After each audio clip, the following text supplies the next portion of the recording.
Yeah, Jake and Quaritch are, in a sense, soulmates. Oh, okay. They recognize each other. I think that Quaritch, from the get-go, has had a lot of admiration for Jake. I mean, look at this guy. He's missing his legs, and he makes the journey out here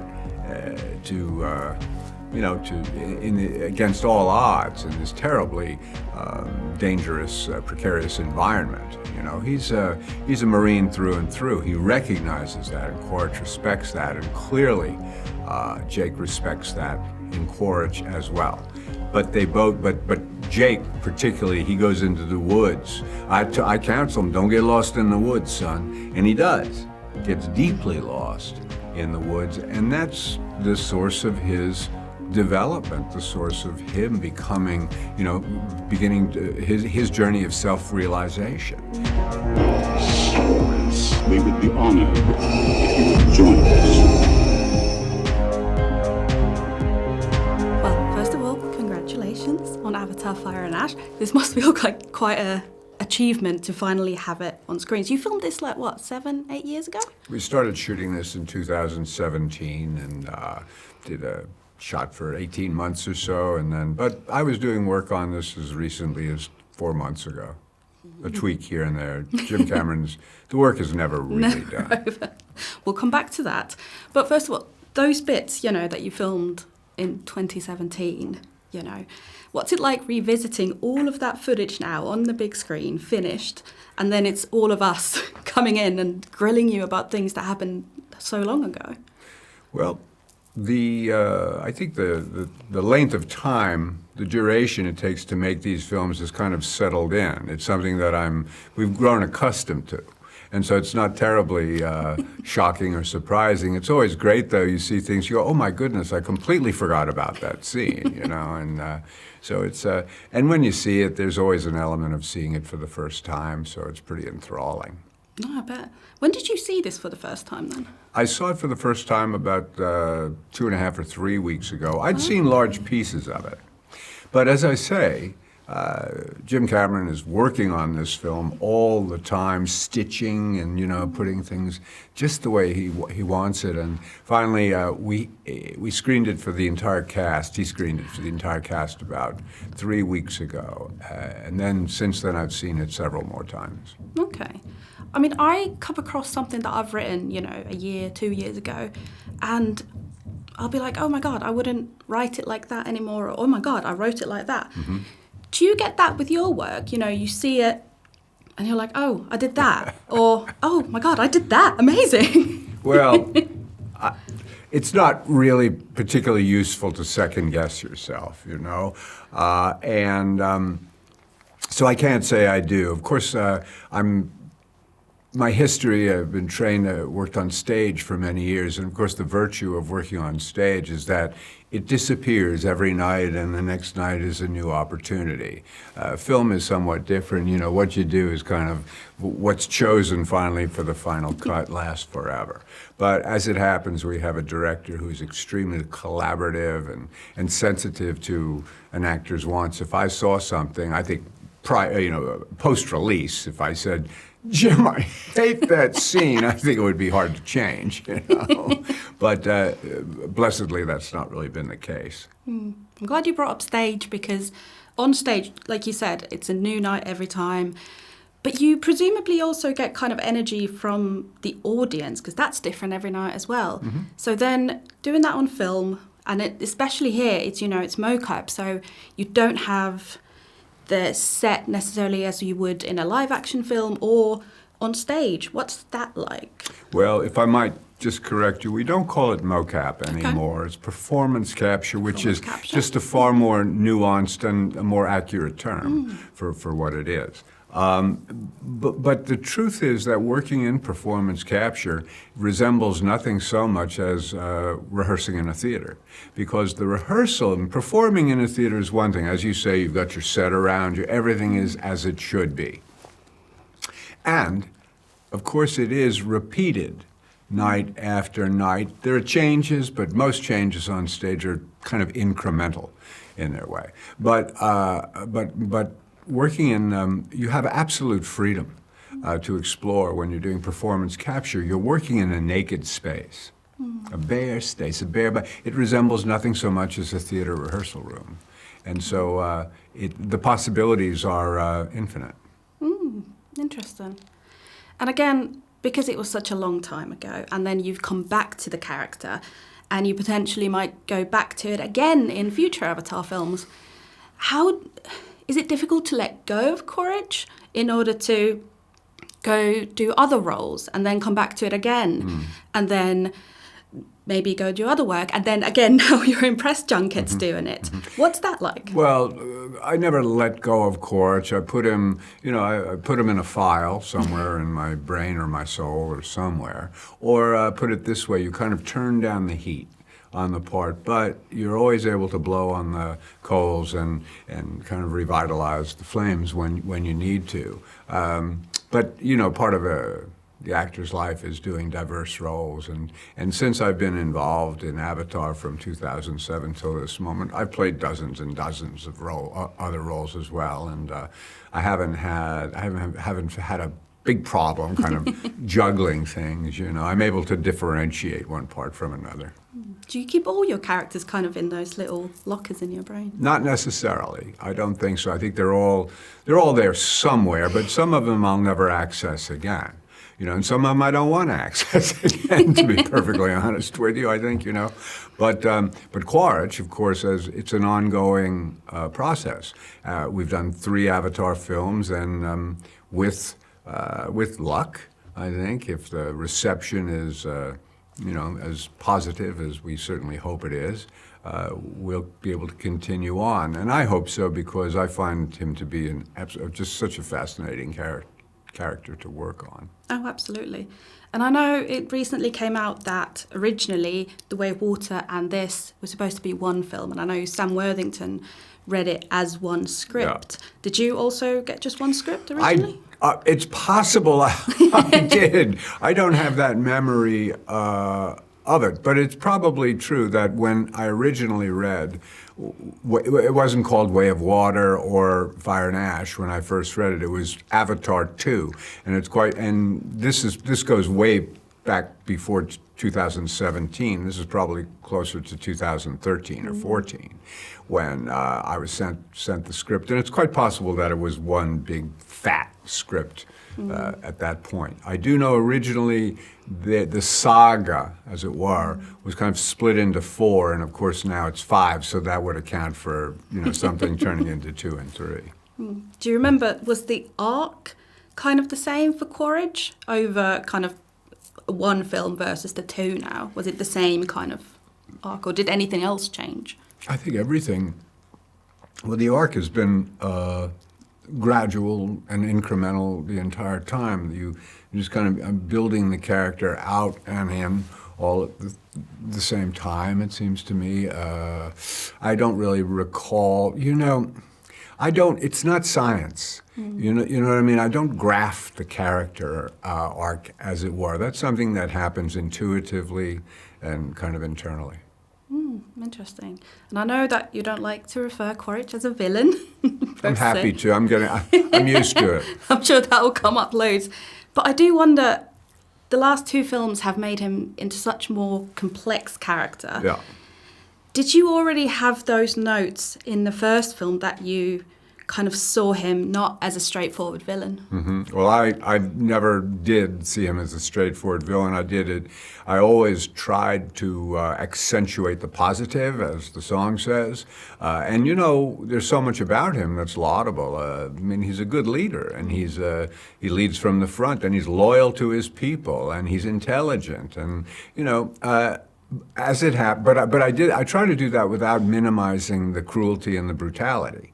But the job itself that he had, it kind of called upon him to be a certain way. Mm-hmm. He's a creature of war, a creature of conflict, and that in order to survive in that condition, you have to curtail a whole lot in one's personality, particularly as an officer, as a leader. Because you're going to lose people all the time. So there's a dehumanized quality to Quaritch when we meet him. And the wonderful irony of this whole saga, for Quaritch's point of view, is that as he becomes blue, as he becomes a Na'vi, as he becomes an avatar, he becomes more human. Well, this is what I was going to ask next, is because in this film specifically, one of the big themes is that humanity versus Na'vi, especially for Quaritch and Jake, those kind of remnants of being human. Yeah. How does Quaritch kind of fit into that argument or that conflict? Well, I think it's confusing to him because Quaritch is he's a character who is quite decisive in his the way he operates, the way he lives his life. The decisions that he makes are very kind of clear. But he's got stuff operating now within his, internal, in his DNA. I like to think of it as, Awa is kind of having her way with him. It's sort of this internal conflict that's going on with him, which is disconcerting to him. But he's adaptable. He's learning. He's coming to terms with Pandora. What he recognizes is that he can no longer. The idea of making the planet come to him, the moon come to him, doesn't work. He's got to go to it. He's got to adapt to it. So much of what he does in Fire and Ash, even in Way of Water, is he's going down that road. But now he really is going down that road. Oh, yeah, absolutely. In this film, it's almost like he flirts with being an actual hero. There's this kind of uneasy relationship with Jake as well that I thought, I wasn't expecting that at all. Yeah. Well, Jake and Quaritch are, in a sense, soulmates. Oh, okay. They recognize each other. I think that Quaritch, from the get-go, has had a lot of admiration for Jake. I mean, look at this guy. He's missing his legs, and he makes the journey out here against all odds in this terribly dangerous, precarious environment. He's a Marine through and through. He recognizes that, and Quaritch respects that, and clearly Jake respects that in Quaritch as well. But Jake particularly, he goes into the woods. I counsel him, don't get lost in the woods, son. And he does. Gets deeply lost in the woods. And that's the source of his development, the source of him becoming, beginning his journey of self-realization. And that's not something that Quaritch is interested in. And that leads to Quaritch's demise in the first film. And he comes back willy-nilly against, he doesn't choose to come back. It was just part of the contract he signed. Your DNA belongs to us, pal. And if we choose to bring you back, you're going to come back.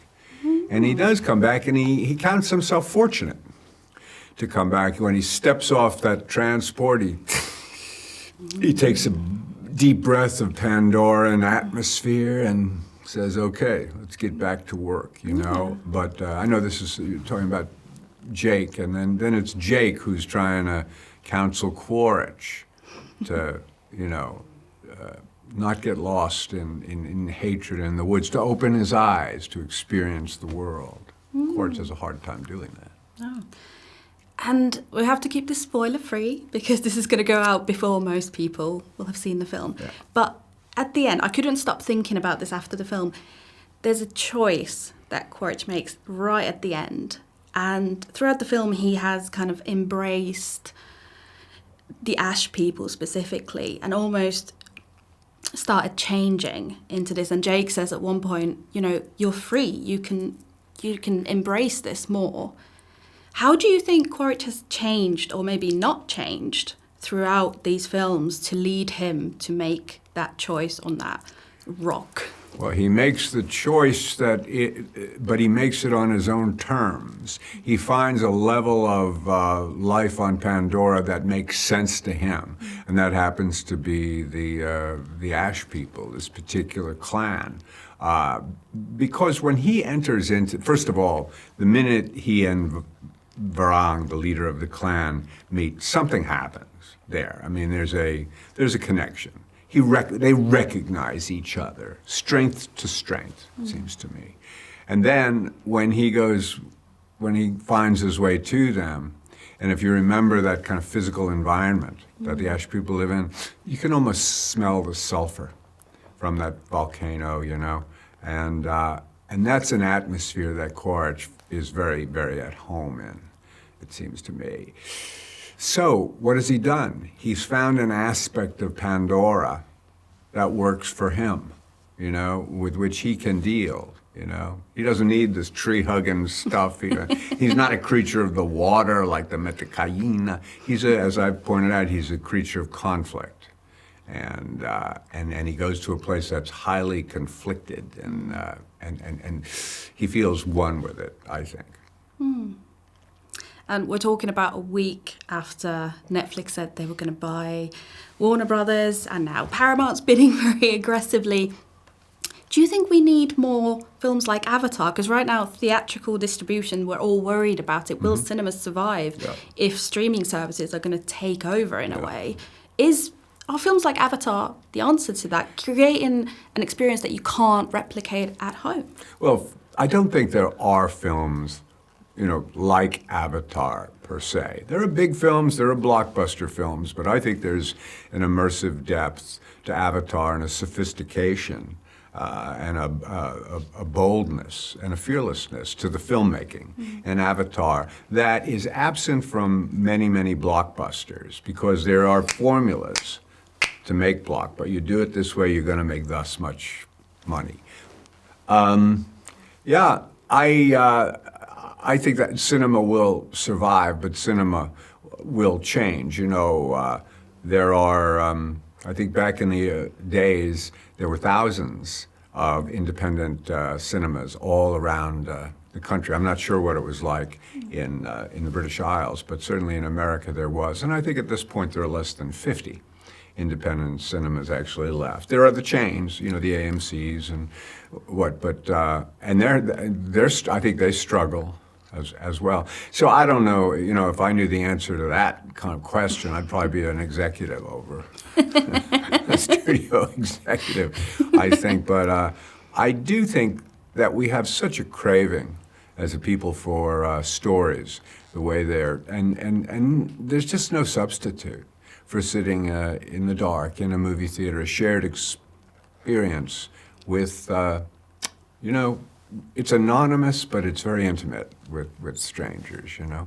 And I don't think that that's going to go away. I think that cinema will become more event-oriented, you know, the way Avatar is. We are very, you know, strong in saying that the way to see Avatar is in the movie theater, in the biggest movie theater with the best sound system that you can possibly get. It really is the way to see it.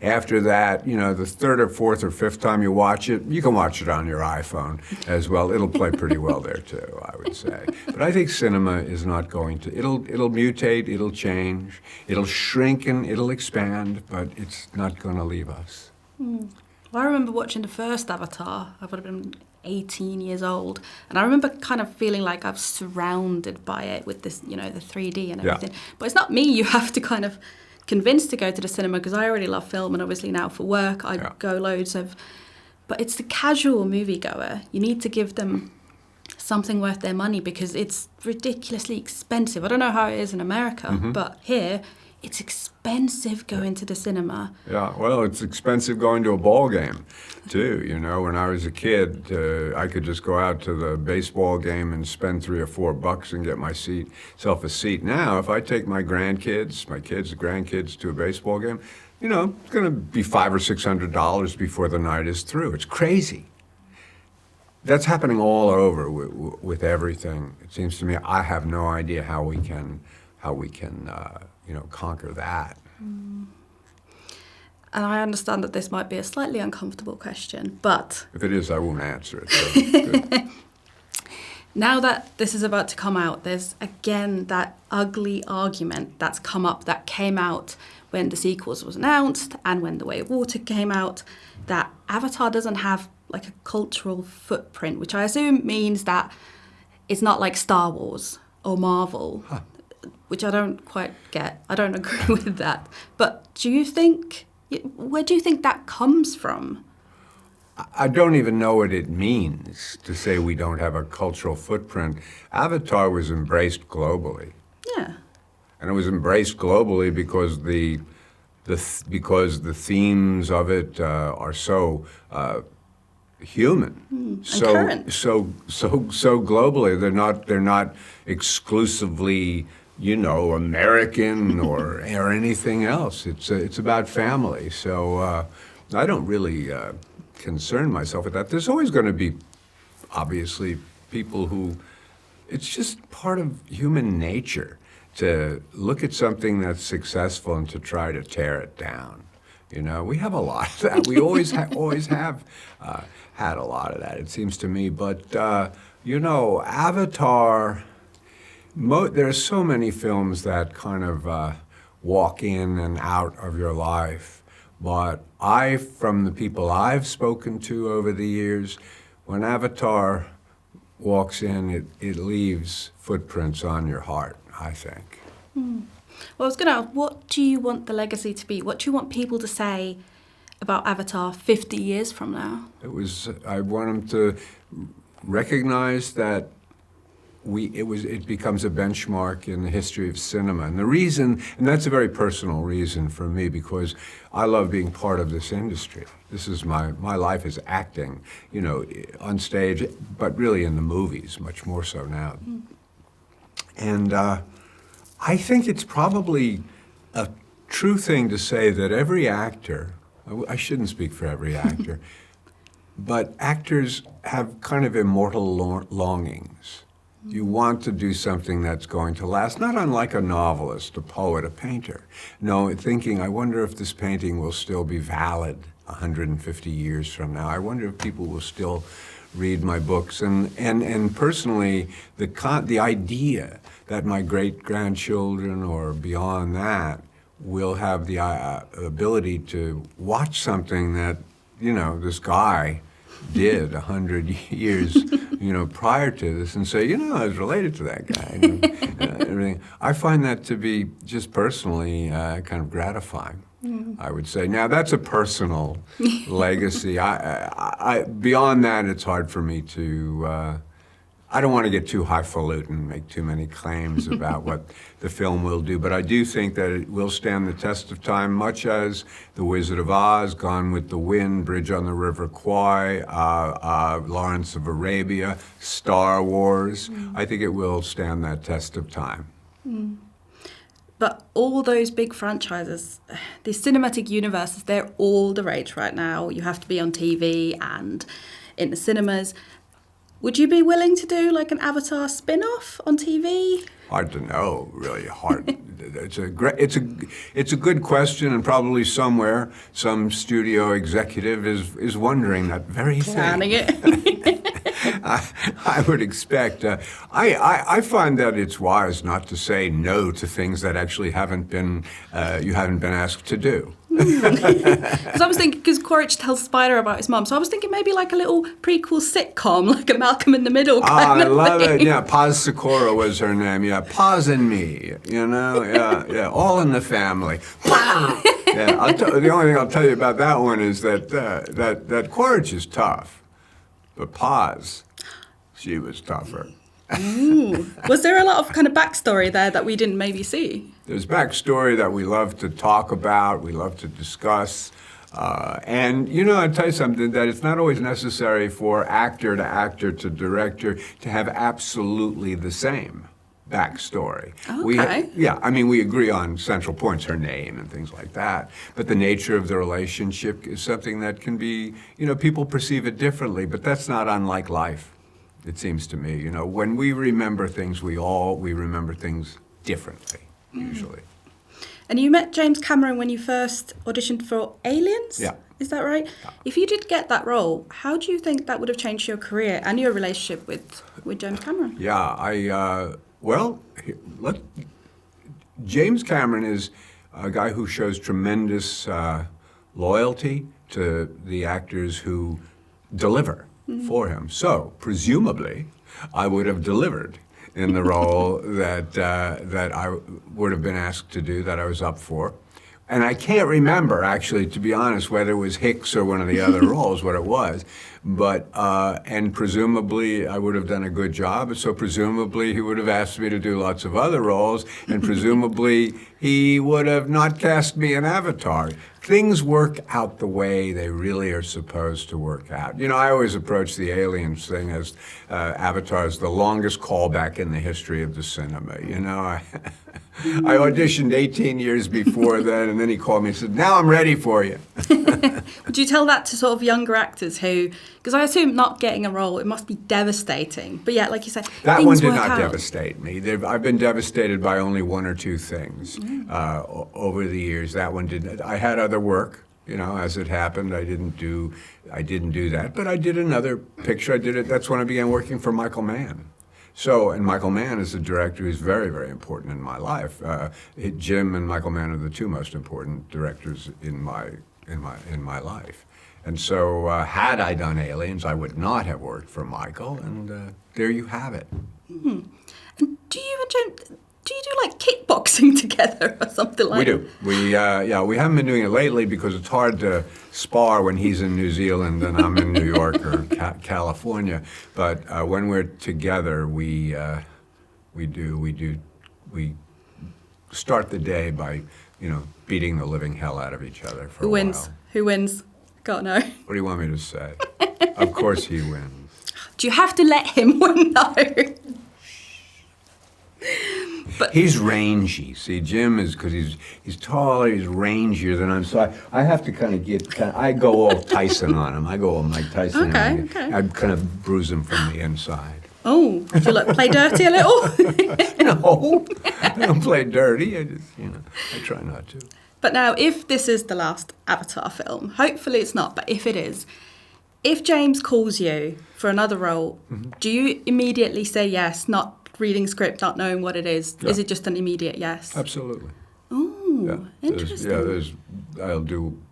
Absolutely. My faith in him is unlimited. So if Jim wants me to show up for anything, that's the way it is. Look, it's not just if I'd be grateful, even if, but it goes beyond gratitude with Jim. He's an amazing guy. I've learned an awful lot from him, and it's a privilege in my life to be his friend, And I know what's sort of wonderful is that he feels the same about me, I'm no genius, but Jim has great regard for actors. That's what I've heard. And I'm almost out of time, but I have to end this by asking you about Cecil Road to Revenge, because I am originally from Finland. My mother's side of the family is from that Karelia area. Yeah. So can you talk a little bit about that character? Because that's a villain. Yeah. That's definitely a villain. He's also a victim. He's a victim. I mean, I have to find my window into the character. And Yegor was, he's been, from the time he was born, he's been a product of a system. You know what I mean? He's a fatherless and ultimately a motherless child who's shuffled from institution to institution. And when it's kind of noted that he has an ability to cruelty and coldness and callousness, that's encouraged, that's put forth, and he becomes what he becomes. So in the character of Jorma's character, the lead character, he loses everything he has to lose, correct? Mm-hmm. Yegor, he never had anything to lose in the first place. He lost it before he was born, it seems to me. And is that tragic? I don't know if we're going to call it tragic, but that's my way into a character like that. Mm. Yeah. But yeah, Quaritch and that character, they're both brutal, let's say. Is it important to you to have kind of space? Because you don't seem anything like either of these characters.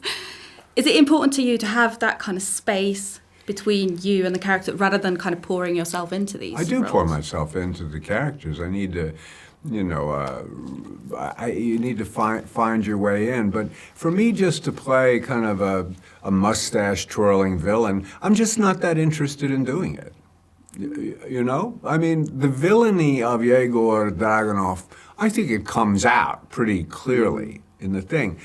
But I think the reason it does kind of come out, if the character, has an impact, it's because of the work that I'm doing internally as well. Amazing. Well, I think that's all my time. Mm-hmm. But thank you very much. This has been an absolute pleasure. Thank you. Again, congratulations on Avatar Fire and Lash. Thank you very much. Thank you. Okay.